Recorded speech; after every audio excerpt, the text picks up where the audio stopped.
Middlemarch by George Eliot. Chapter 76. To mercy, pity, peace, and love, all pray in their distress, and to these virtues of delight return their thankfulness.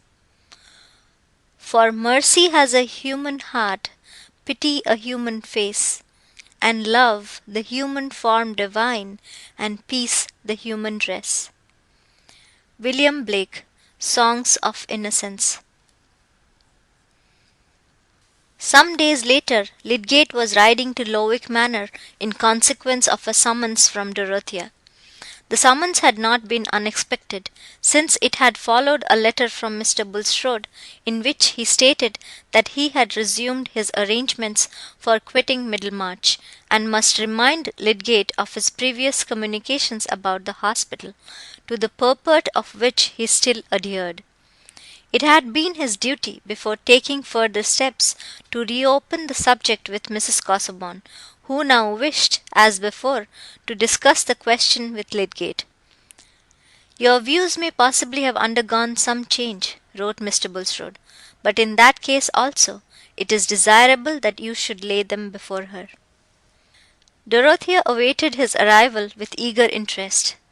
Though in deference to her masculine advisers, she had refrained from what Sir James had called interfering in this Bulstrode business. The hardship of Lydgate's position was continually in her mind, and when Bulstrode applied to her again about the hospital, she felt that the opportunity was come to her which she had been hindered from hastening. In her luxurious home, wandering under the boughs of her own great trees, her thought was going out over the lot of others, and her emotions were imprisoned. The idea of some active good within her reach haunted her like a passion, and another's need having once come to her as a distinct image, preoccupied her desire with the yearning to give relief, and made her own ease tasteless. She was full of confident hope about this interview with Lydgate, never heeding what was said of his personal reserve, never heeding that she was a very young woman. Nothing could have seemed more irrelevant to Dorothea than insistence on her youth and sex when she was moved to show her human fellowship. As she sat waiting in the library, she could do nothing but live through again all the past scenes which had brought Lydgate into her memories. They all owed their significance to her marriage and its troubles. But no, there were two occasions in which the image of Lydgate had come painfully in connection with his wife and someone else. The pain had been allayed for Dorothea, but it had left in her an awakened conjecture as to what Lydgate's marriage might be to him, a susceptibility to the slightest hint about Mrs. Lydgate. These thoughts were like a drama to her, and made her eyes bright, and gave an attitude of suspense to her whole frame, though she was only looking out from the brown library onto the turf and the bright green buds which stood in relief against the dark evergreens. When Lydgate came in, she was almost shocked at the change in his face, which was strikingly perceptible to her who had not seen him for 2 months. It was not the change of emaciation, but that effect which even young faces will very soon show from the persistent presence of resentment and despondency. Her cordial look, when she put out her hand to him, softened his expression, but only with melancholy. "I have wished very much to see you for a long while, Mr. Lydgate," said Dorothea, when they were seated opposite each other, "but I put off asking you to come until Mr. Bulstrode applied to me again about the hospital. I know that the advantage of keeping the management of it separate from that of the infirmary depends on you, or at least on the good which you are encouraged to hope for from having it under your control, and I am sure you will not refuse to tell me exactly what you think."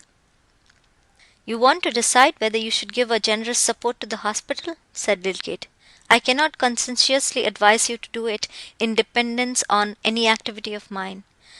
I may be obliged to leave the town." He spoke curtly, feeling the ache of despair as to his being able to carry out any purpose that Rosamond had set her mind against. "Not because there is no one to believe in you?" said Dorothea, pouring out her words in clearness from a full heart. "I know the unhappy mistakes about you. I knew them from the first moment to be mistakes. You have never done anything vile. You would not do anything dishonourable." It was the first assurance of belief in him that had fallen on Lydgate's ears. He drew a deep breath and said, "Thank you." He could say no more. It was something very new and strange in his life that these few words of trust from a woman should be so much to him. "I beseech you to tell me how everything was," said Dorothea fearlessly. "I am sure that the truth would clear you." Lydgate started up from his chair and went towards the window, forgetting where he was. He had so often gone over in his mind the possibility of explaining everything without aggravating appearances that would tell, perhaps unfairly, against Bulstrode, and had so often decided against it. He had so often said to himself that his assertions would not change people's impressions, that Dorothea's words sounded like a temptation to do something which in his soberness he had pronounced to be unreasonable. "Tell me, pray," said Dorothea, with simple earnestness. "Then we can consult together. It is wicked to let people think evil of any one falsely, when it can be hindered."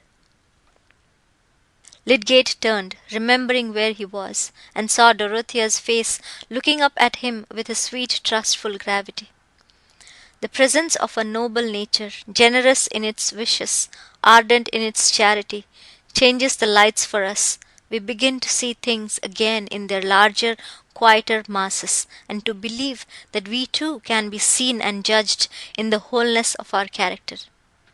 That influence was beginning to act on Lydgate, who had for many days been seeing all life as one who is dragged and struggling amid the throng. He sat down again, and felt that he was recovering his old self in the consciousness that he was with one who believed in it. "I don't want," he said, "to bear hard on Bulstrode, who has lent me money of which I was in need, though I would rather have gone without it now. He is hunted down and miserable, and has only a poor thread of life in him. But I should like to tell you everything. It will be a comfort to me to speak where belief has gone beforehand, and where I shall not seem to be offering assertions of my own honesty. You will feel what is fair to another, as you feel what is fair to me." "Do trust me," said Dorothea. "I will not repeat anything without your leave. But at the very least I could say that you have made all the circumstances clear to me, and that I know you are not in any way guilty. Mr. Fairbrother would believe me, and my uncle and Sir James Chatham. Nay, there are persons in Middlemarch to whom I could go, although they don't know much of me. They would believe me. They would know that I could have no other motive than truth and justice. I would take any pains to clear you. I have very little to do. There is nothing better that I can do in the world." Dorothea's voice, as she made this childlike picture of what she would do, might have been almost taken as a proof that she could do it effectively. The searching tenderness of her woman's tones seemed made for a defence against ready accusers. Lydgate did not stay to think that she was quixotic. He gave himself up, for the first time in his life, to the exquisite sense of leaning entirely on a generous sympathy, without any check of proud reserve. As he told her everything, from the time when, under the pressure of his difficulties, he unwillingly made his first application to Bulstrode, gradually, in the relief of speaking, getting into a more thorough utterance of what had gone in his mind, entering fully into the fact that his treatment of the patient was opposed to the dominant practice, into his doubts at the last his ideal of medical duty, and his uneasy consciousness that the acceptance of the money had made some difference in his private inclination and professional behaviour, though not in his fulfilment of any publicly recognized obligation. "It has come to my knowledge since," he added, "that Hawley sent someone to examine the housekeeper at Stonecourt, and she said that she gave the patient all the opium in the phial I left, as well as a good deal of brandy. But that would not have been opposed to ordinary prescriptions, even of the first-rate men. The suspicions against me had no hold there. They are grounded on the knowledge that I took money, that Bulstrode had strong motives for wishing the man to die, and that he gave me the money as a bribe to concur in some malpractices or other against the patient, that in any case I accepted a bribe to hold my tongue. They are just the suspicions that cling the most obstinately, because they lie in people's inclination and can never be disproved. How my orders came to be disobeyed is a question to which I don't know the answer. It is still possible that Bulstrode was innocent of any criminal intention, even possible that he had nothing to do with the disobedience, and merely abstained from mentioning it. But all that has nothing to do with the public belief. It is one of those cases on which a man is condemned on the ground of his character. It is believed that he has committed a crime in some undefined way, because he had the motive for doing it, and Bulstrode's character has enveloped me, because I took his money. I am simply blighted, like a damaged ear of corn. The business is done, and can't be undone." "Oh, it is hard," said Dorothea. "I understand the difficulty there is in your vindicating yourself, and that all this should have come to you who had meant to lead a higher life than the common, and to find out better ways. I cannot bear to rest in this as unchangeable. I know you meant that. I remember what you said to me when you first spoke to me about the hospital. There is no sorrow I have thought more about than that, to love what is great, and to try to reach it, and yet to fail." "Yes," said Lydgate, feeling that here he had found room for the full meaning of his grief. "I had some ambition. I meant everything to be different with me. I thought I had more strength and mastery. But the most terrible obstacles are such as nobody can see except oneself."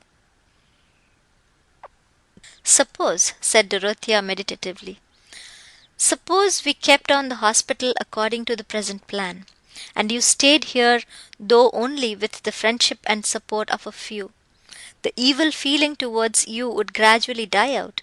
There would come opportunities in which people would be forced to acknowledge that they had been unjust to you, because they would see that your purpose were pure.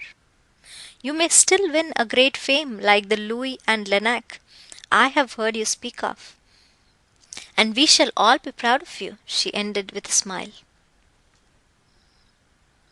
"That might do if I had my old trust in myself," said Lydgate, mournfully. "Nothing galls me more than the notion of turning round and running away before this slander, leaving it unchecked behind me. Still, I cannot ask any one to put a great deal of money into a plan which depends on me." "It would be quite worth my while," said Dorothea simply. "Only think. I am very uncomfortable with my money, because they tell me I have too little for any great scheme of the sort I like best, and yet I have too much. I don't know what to do. I have 700 a year of my own fortune, and 1900 a year that Mr. Casaubon left me, and between 3 and 4,000 of ready money in the bank. I wished to raise money and pay it off gradually out of my income, which I don't want, to buy land with and found a village which should be a school of industry, but Sir James and my uncle have convinced me that the risk would be too great. So you see that what I should most rejoice at would be to have something good to do with my money. I should like it to make other people's lives better to them. It makes me very uneasy, coming all to me who don't want it." A smile broke through the gloom of Lydgate's face. The childlike, grave-eyed earnestness with which Dorothea said all this was irresistible, blent into an adorable whole, while her ready understanding of high experience, of lower experience such as plays a great part in the world, poor Mrs. Casaubon had a very blurred, short-sighted knowledge, little helped by her imagination. But she took the smile as encouragement of her plan. "I think you see now that you spoke too scrupulously," she said, in a tone of persuasion. "The hospital would be one good, and making your life quite whole and well again would be another." Lydgate's smile had died away. "You have the goodness as well as the money to do all that, if it could be done," he said.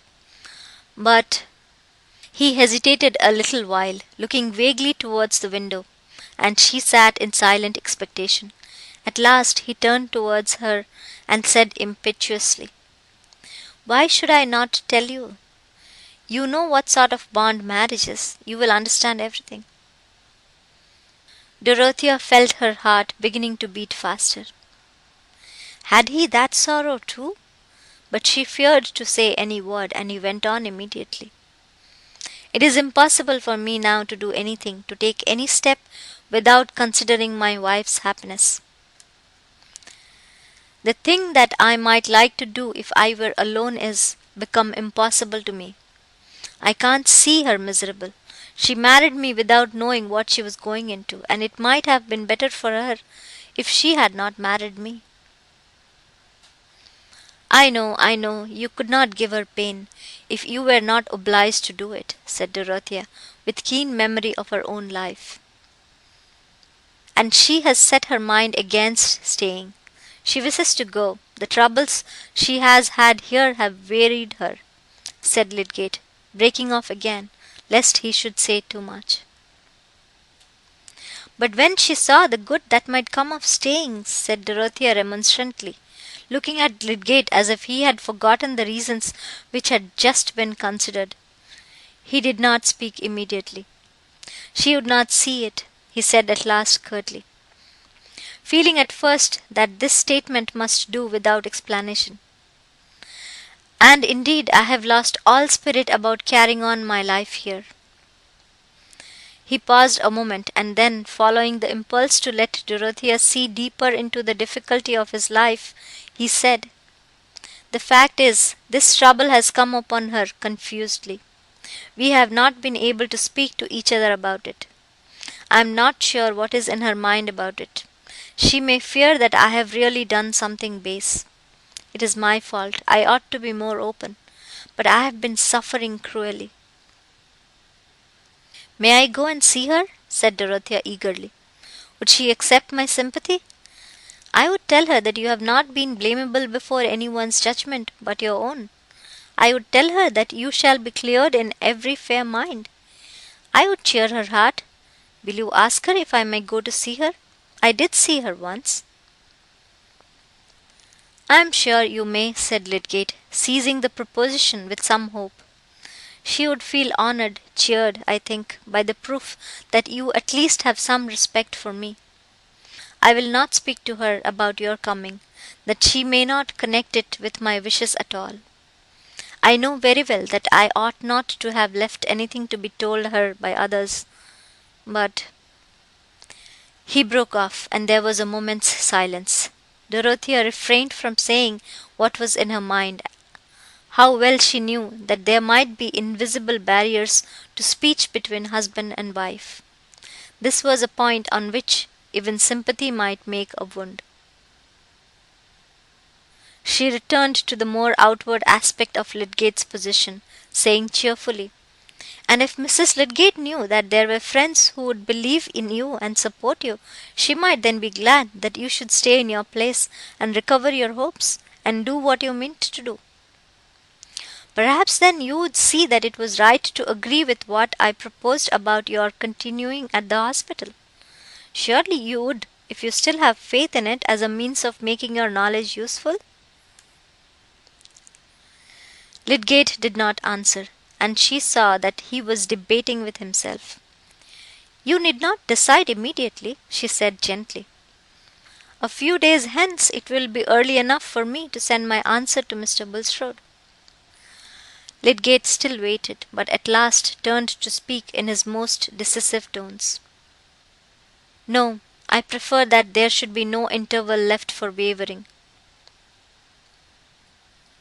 I am no longer sure enough of myself. I mean of what it would be possible for me to do under the changed circumstances of my life. It would be dishonourable to let others engage themselves to anything serious in dependence on me. I might be obliged to go away after all. I see little chance of anything else. The whole thing is too problematic. I cannot consent to be the cause of your goodness being wasted. No. Let the new hospital be joined with the old infirmary, and everything go on as it might have done if I had never come. I have kept a valuable register since I have been there. I shall send it to a man who will make use of it," he ended bitterly. "I can think of nothing for a long while but getting an income." "It hurts me very much to hear you speak so hopelessly," said Dorothea. "It would be a happiness to your friends who believe in your future, in your power to do great things, if you would let them save you from that. Think how much money I have. It would be like taking a burden from me if you took some of it every year till you got free from this fettering want of income. Why should not people do these things? It is so difficult to make shares at all even. This is one way." "God bless you, Mrs. Casaubon," said Lydgate, rising as if with the same impulse that made his words energetic, and resting his arm on the back of the great leather chair he had been sitting in. "It is good that you should have such feelings, but I am not the man who ought to allow himself to benefit by them. I have not given guarantees enough. I must not at least sink into the degradation of being pensioned for work that I never achieved. It is very clear to me that I must not count on anything else than getting away from Middlemarch as soon as I can manage it. I should not be able for a long while at the very best to get an income here, and it is easier to make necessary changes in a new place. I must do as other men do, and think what will please the world and bring in money. Look for a little opening in the London crowd, and push myself. Set up in a watering place, or go to some southern town where there are plenty of idle English, and get myself puffed. That is the sort of shell I must creep into and try to keep my soul alive in." "Now that is not brave," said Dorothea, "to give up the fight." "No, it is not brave," said Lydgate, "but if a man is afraid of creeping paralysis?" Then in another tone, "Yet you have made a great difference in my courage by believing in me. Everything seems more bearable since I have talked to you, and if you can clear me in a few other minds, especially in Fairbrother's, I shall be deeply grateful. The point I wish you not to mention is the fact of disobedience to my orders. That would soon get distorted. After all, there is no evidence for me but people's opinion of me beforehand. You can only repeat my own report of myself." "Mr. Fairbrother will believe, others will believe," said Dorothea. "I can say of you what will make it stupidity to suppose that you would be bribed to do a wickedness." "I don't know," said Lydgate, with something like a groan in his voice. "I have not taken a bribe yet. But there is a pale shade of bribery which is sometimes called prosperity. You will do me another great kindness, then, and come to see my wife?" "Yes, I will. I remember how pretty she is," said Dorothea, into whose mind every impression about Rosamond had cut deep. "I hope she will like me." As Lydgate rode away, he thought, "This young creature has a heart large enough for the Virgin Mary. She evidently thinks nothing of her own future, and would pledge away half her income at once, as if she wanted nothing for herself but a chair to sit in, from which she can look down with those clear eyes at the poor mortals who pray to her. She seems to have what I never saw in any woman before, a fountain of friendship towards men. A man can make a friend of her. Casaubon must have raised some heroic hallucination in her.